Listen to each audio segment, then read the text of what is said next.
दूर में हाथ तहलोग हमन तहर खंड मारा हई लंड टंटना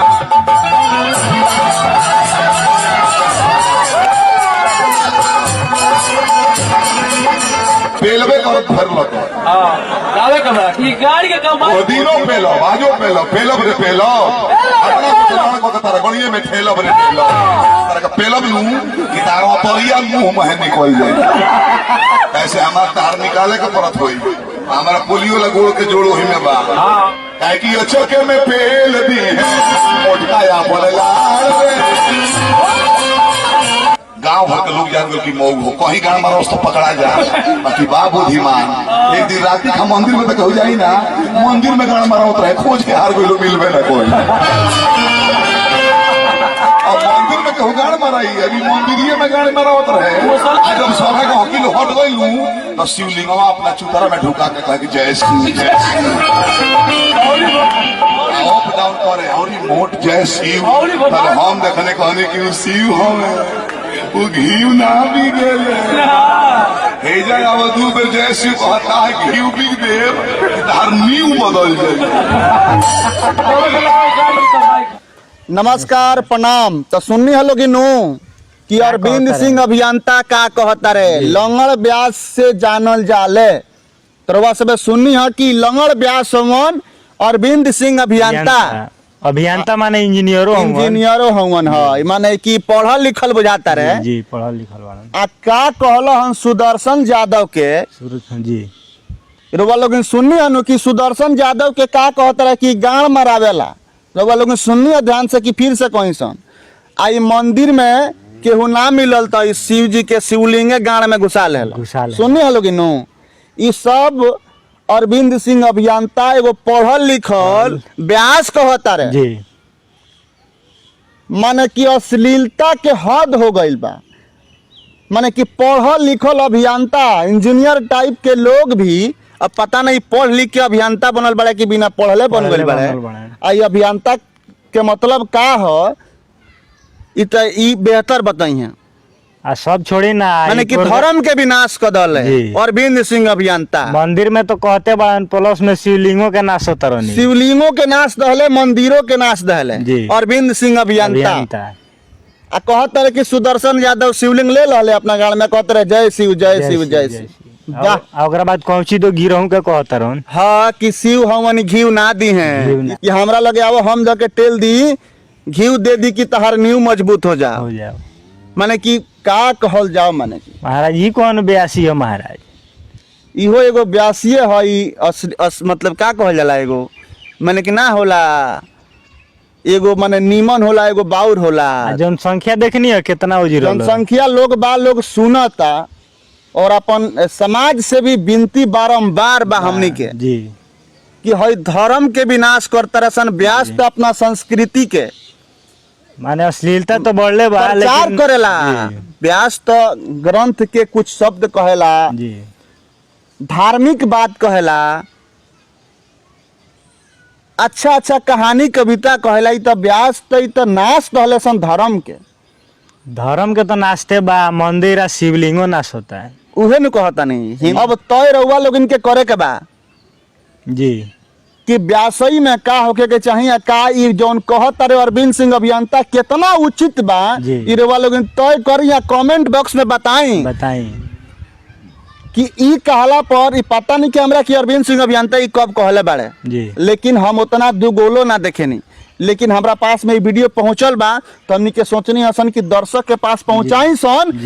कि व्यासई के आड़ में ई लोग का करता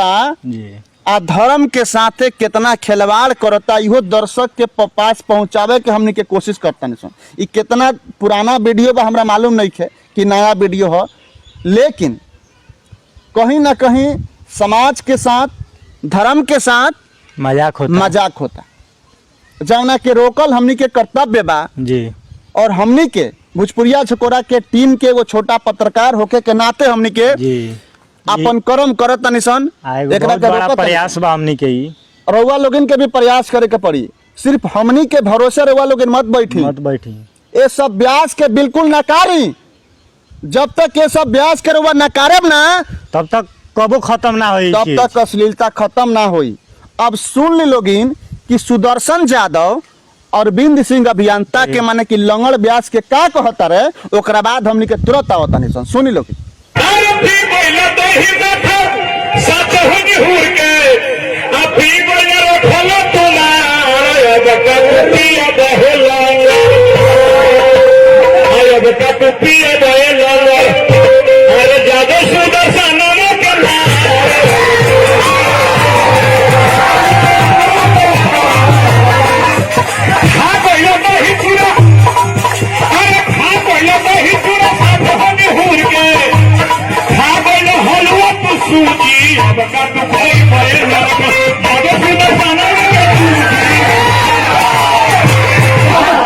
मोग मुएला में सुतंगे हुरा के गौड़िया में लाल तेल दे देला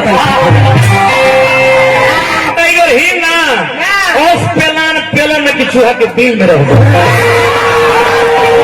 सब गैस का पेली लेना कि नाव को हर दे तो सुननी है लोगिन नो का कहता रे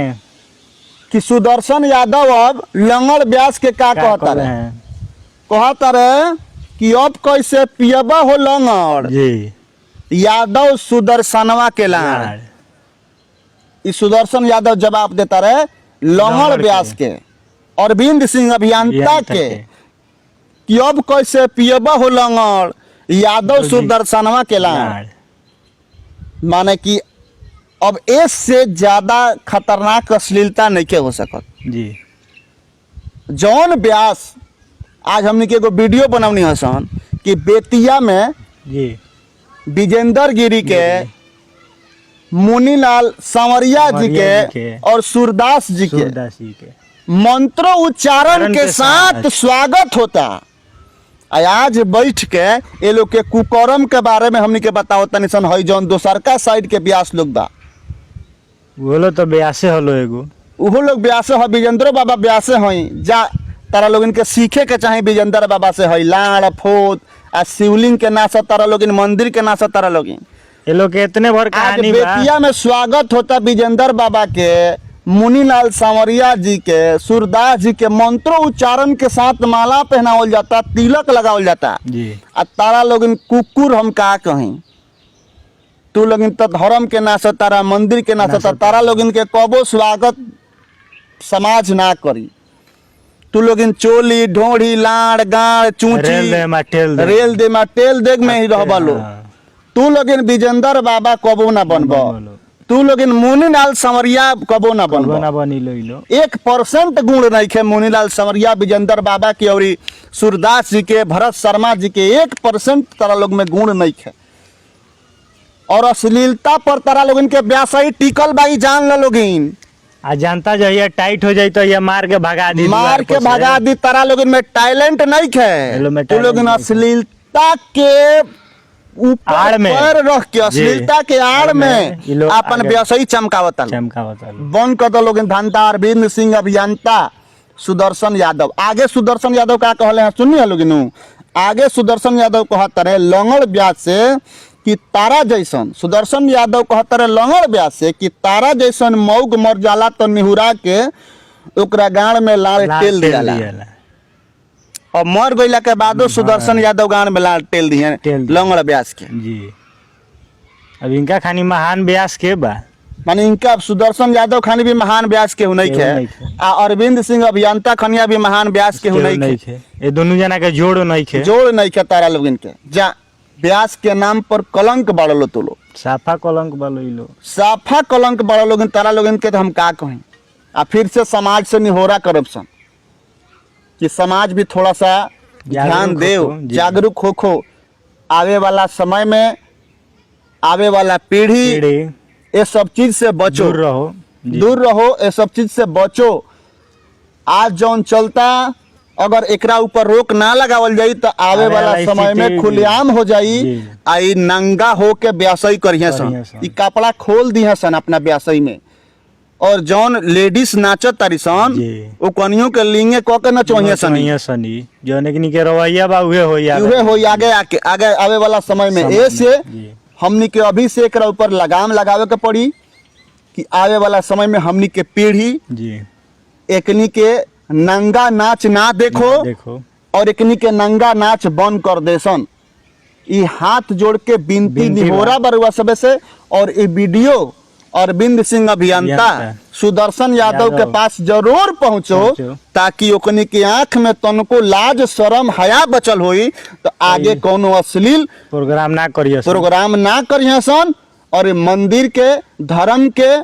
नासे के ई जौन प्रयास कर तारे अरविंद सिंह अभियंता बंद कर देस जी। ना तो एगो बहुत बड़ा तूफान खड़ा हो जाई